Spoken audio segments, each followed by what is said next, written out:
Obodo kwalugo anya mwachabago anya putago ife bebego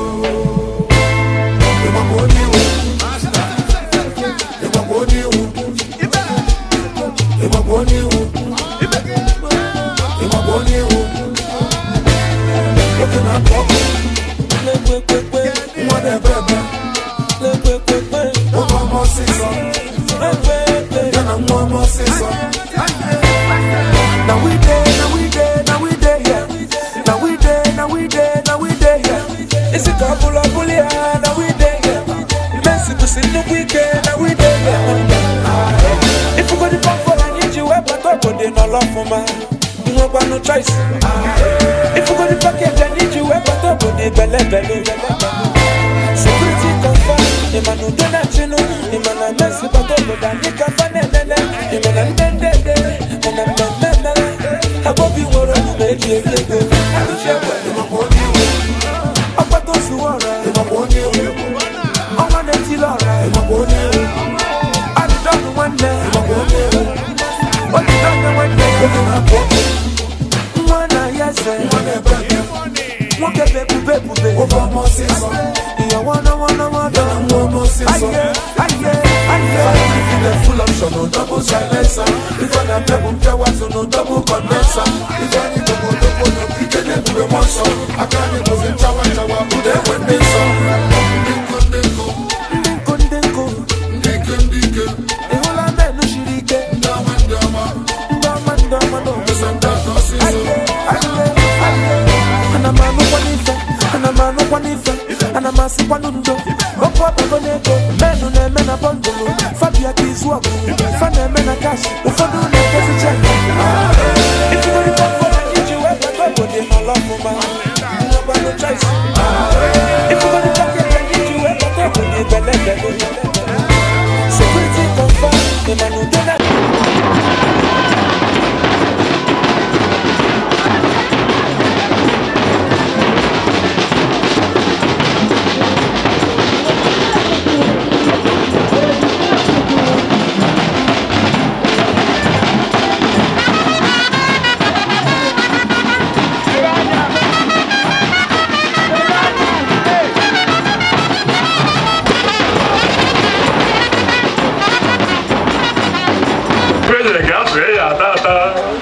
Dice dalo, bueno Juana que trazo que no todo eso. Y otra algo cosa de nefena kuno. Ifena na ma bala taku. Ona abako adri blog ko te na na ho. Nefena kuna ko ki ma no ko na tere. Akona agaka follow. Ifena no ka follow fa. Okay. All right, dude. Okay.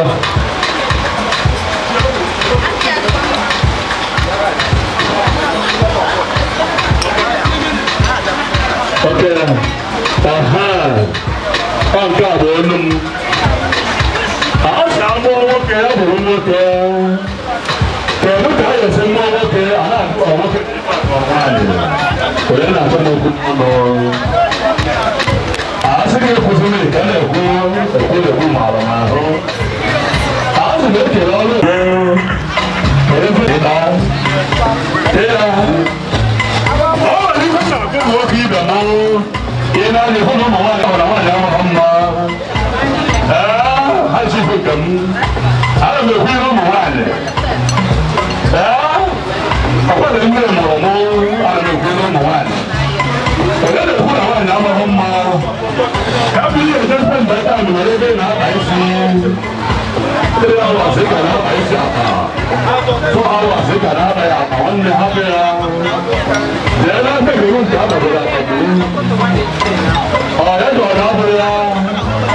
The evangelist.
Thank you, my dear. Oh, thank you, wonderful. In-law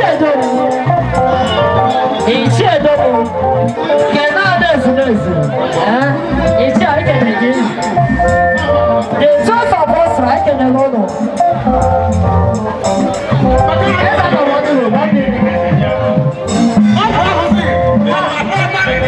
I don't know.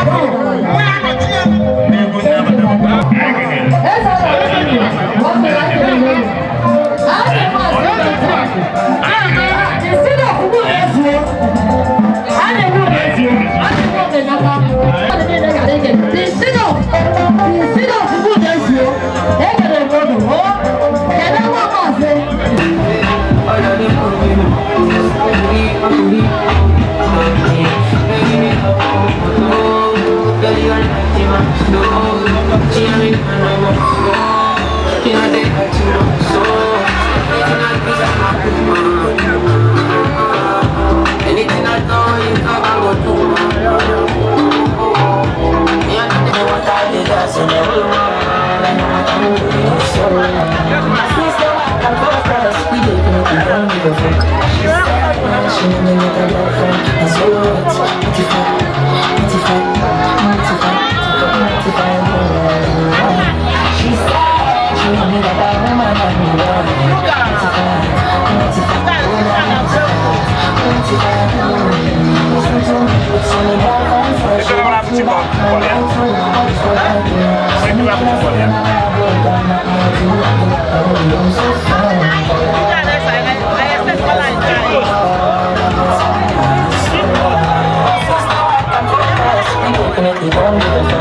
She said she knew that I got friend, and so what?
meltụrụ be onye meltụrụ bụ onye ga-agọrọ agha. Good evening, sir. Aha. Nwa Mercy Apostle. Yes, sir. Afọ m ọmụwa bụ Onye-eze Chinenye ife. Nwaanyị n'ofu nke mbụ n'Ọraukwu.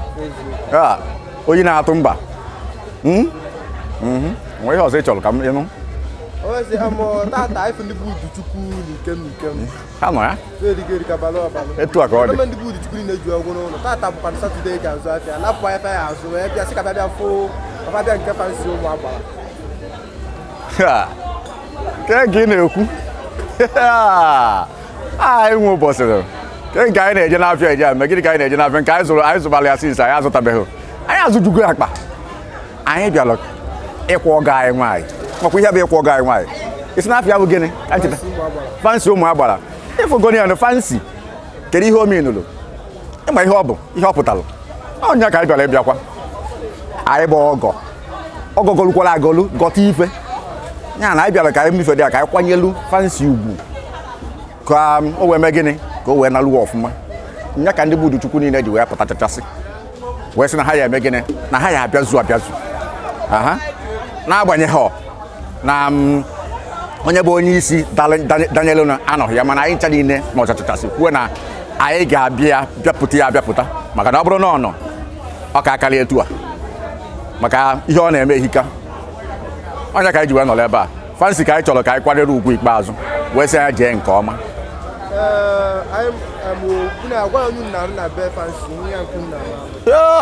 Angel nọ ihe anụ maka Angel. Angel zọọkwu ebe anyị nụ Angel ịzọọkwu ebe anyị nụ Onye-ego nke be anyị nụ. Eweta Onye-ego weta Angel ọ darịkwa etie. Ọnyanụ Angel ka anyị weelu Angel ka anyị kpọọlụ nya ka anyị ji wee bịakwa ka anyị mepụta ihe niile ka ọ dazue ịbịafụrụ ka o si wee da ụda.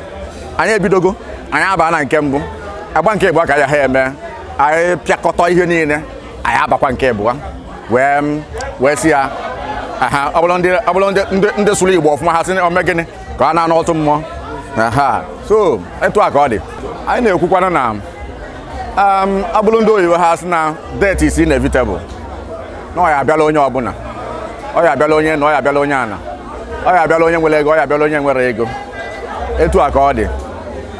Ihe anyị na-agwa ha bụ ha dịbe ọ na-abụ ome ọ dị ka a ga-asị na anyị anọ dịka anyị anọ mana ife a na-ekwu n'omene na anyị eji gịnị obi ndidi wee sobi ya welụkwana ihe dị a na-ekpesi ekpere ike ka anyị dị chọọ na omere gịnị na ọ na-alụlụ ebe ahụ.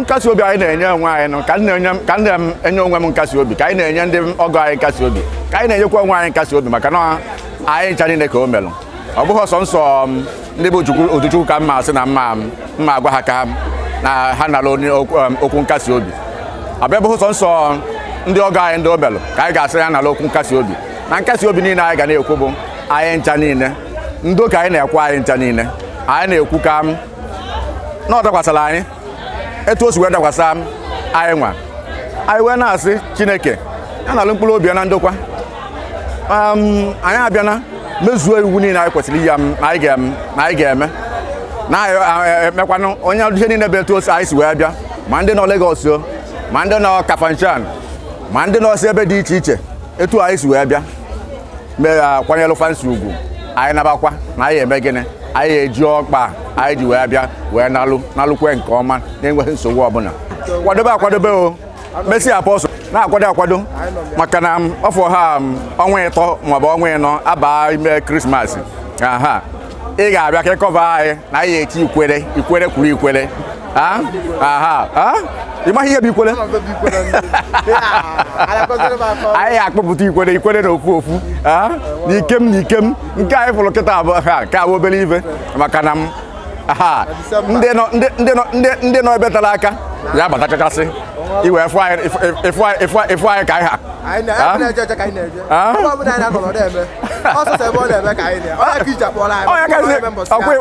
akwụ na anụ ihe na-akwụ ihe dị na Onye-ego bụ onye na-eme Onye-ego bụ Onye-eze ọ na-eme ihe ha afụ Chineke ya eme ebere ọ ya anụ ya ka ịfụ ka esi apịapụ ife apịapụ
Oh,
Akuerenite.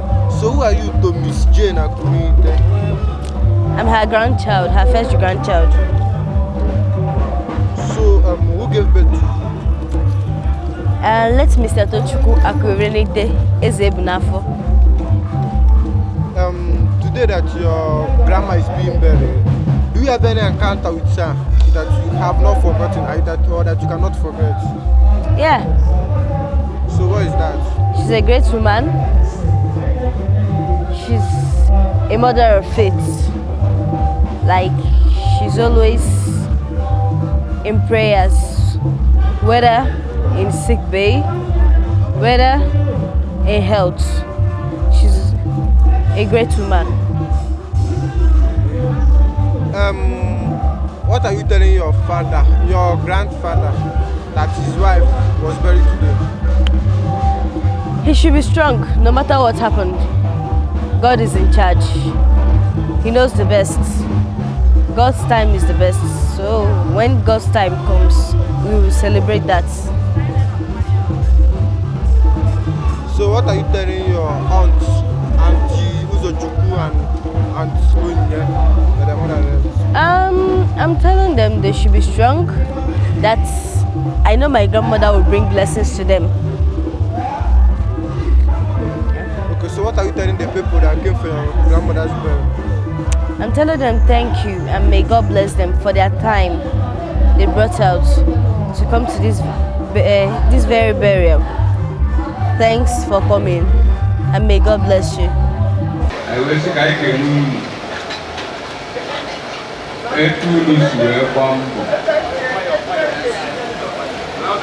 Etulusu bombo maka nwanne anyị wee fụna akwa kwa ya ọfụma.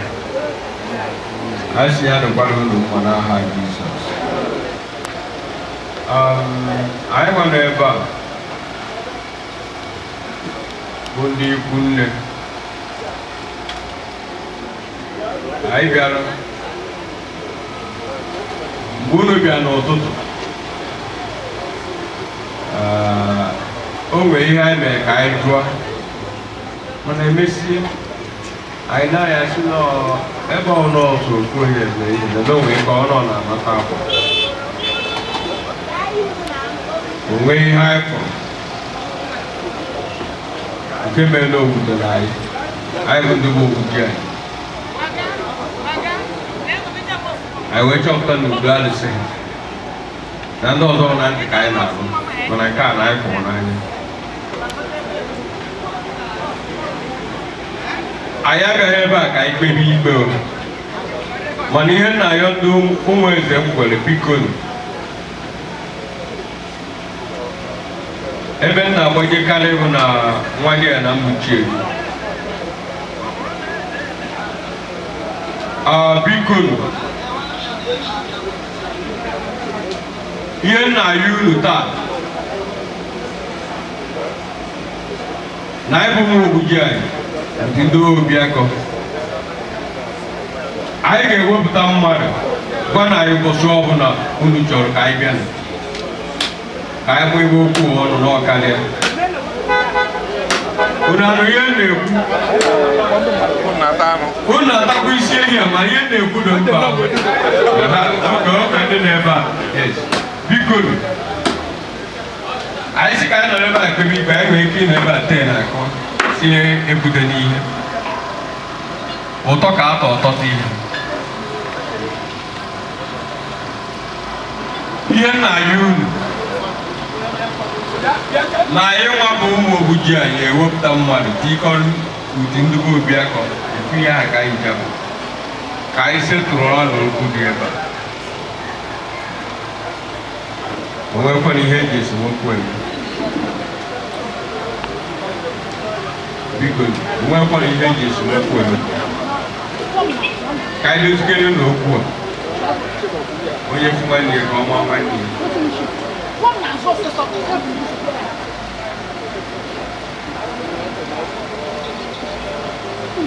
ihe nji akwụli adịghị iri eji a ọ bụgoro mmadụ na-abụ ka afọ ka anyị okwute onwe anyị ka anyị dozie n'okwu biko unu ekwekwa n'ihe m kwuru biko nke ọzọ ka anyị kene unu n'ihe unu nyere anyị eyisirọ anyị aṅụsịrọ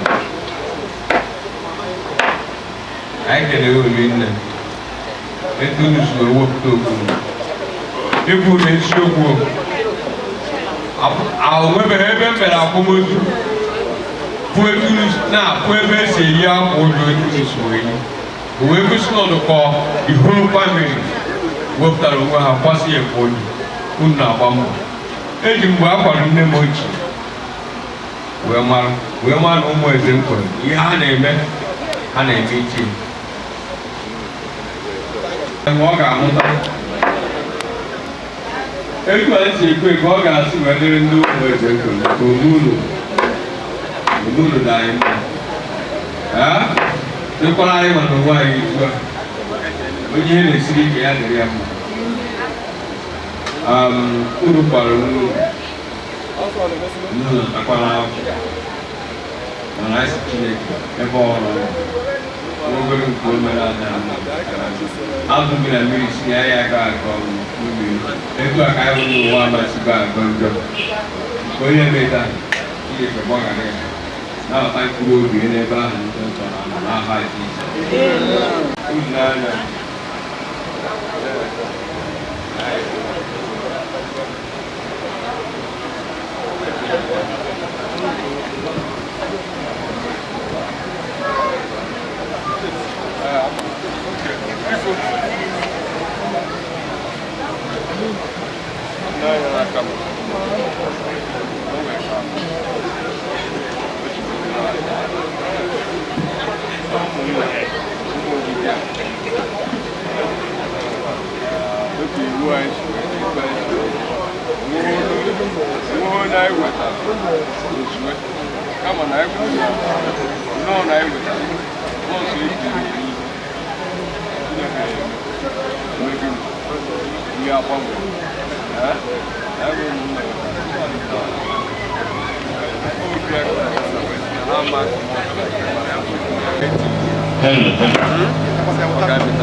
ini yang tu nak uji apa?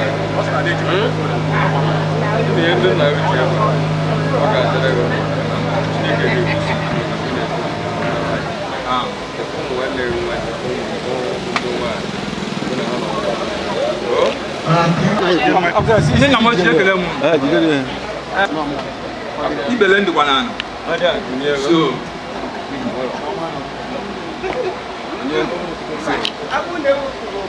Sasa nga nkene unu n'ihe unu mere ana m ekene kwunu maka ndụmọdụ unu nyere anyị ana m ekene maka ndụmọdụ unu nyere anyị anụgo m ihe unu maka na ezu anyị si wee kwu ya more than one for the body. More in Ghana. I don't want Musuka or the IT. Makana. Oh, Bona.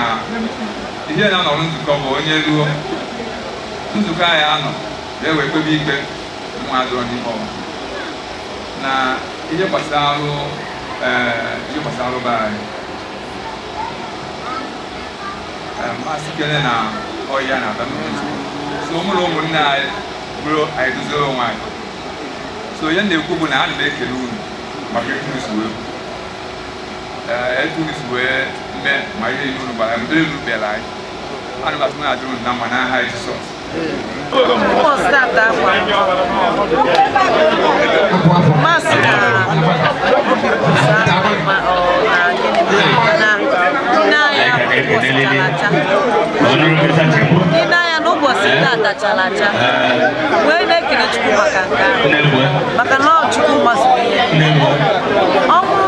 My mother would get so much.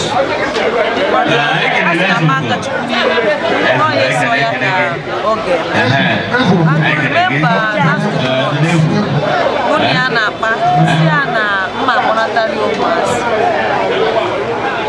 December.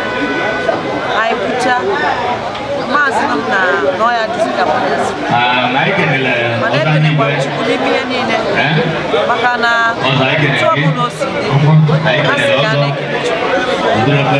So no may I have so rest in Amen. Can you run money? I'm making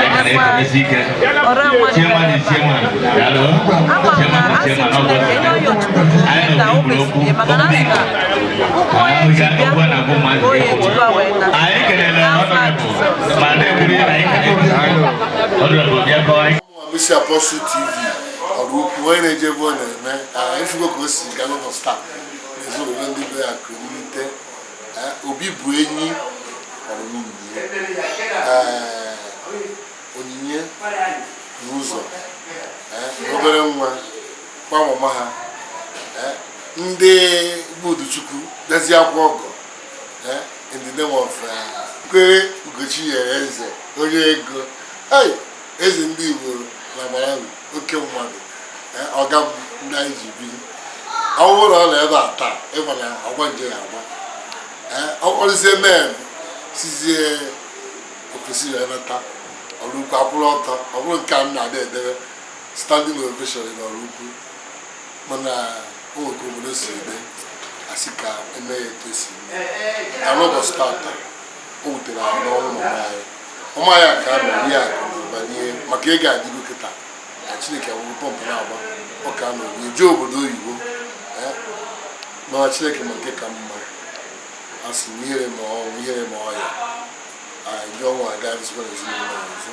Chineke ga-eme ka ndị na-anọ n'ruo 100 ebe anyị jiri asị ha na 150 ọkọrọ 150 ka mụnwa ya arụ ekweteghị na nke sobo nke David kwuru na 70 ihe m kwetere na 150 na ndị mma anyị ya na-arụ isi ke nwoke be anyị n'ọnwa ofe ọkịta na katkizm mmadụ eke ekena anyị moto na-arụ star so ndị a ka mma na ọ bụrụ nke mma na-egosi so anyị kere Chineke anyị kelere ndị St. Mary's Catholic Church Oraukwu Maryland anyị kelere fada anyị fada Jude uche ewusi anyị kelekwaziri fada Bat Okonkwo onye nke bịara soro wee ka ụka anyị kelere ndị ọra mmadụ anyị kelere ụmụ eze nkwere kelekwazie ndị bụ Obiakọ ka ha si nabata ndị ọgọ ha ya na ndị nwa bịa na ha ihe niile gara nke ọma ndị niile bịa nọ ndị bụ Chukwu anyị kelere ụlọ ọ ga-adị na mpa anyị na-asị ka idie Chineke mma nke ka mma mmadụ ka ọ ga-esi wee ka ndụ fọrọ gị nke ihe esi wee ma si ka ụmụazị ka ha kwudosi ike Chineke ga-eme ọnwụ mama ga-eweta ihe niile a na-achọ achọ n'ezinụlọ ihe niile enweta ha mgbe ọ dị mma a ga-eweta ya ozie na anọ mmụọ na-ewetezi ihe ndị a na-ewetezi ha ncha o wee zuo oke n'ezinụlọ n'aha Jizọs Kraịst aka m bụ Mercy Apostle. mgbe ọbụla ihe ma anyị hazie oru obodo oyibo aha Jizọs Kraịst.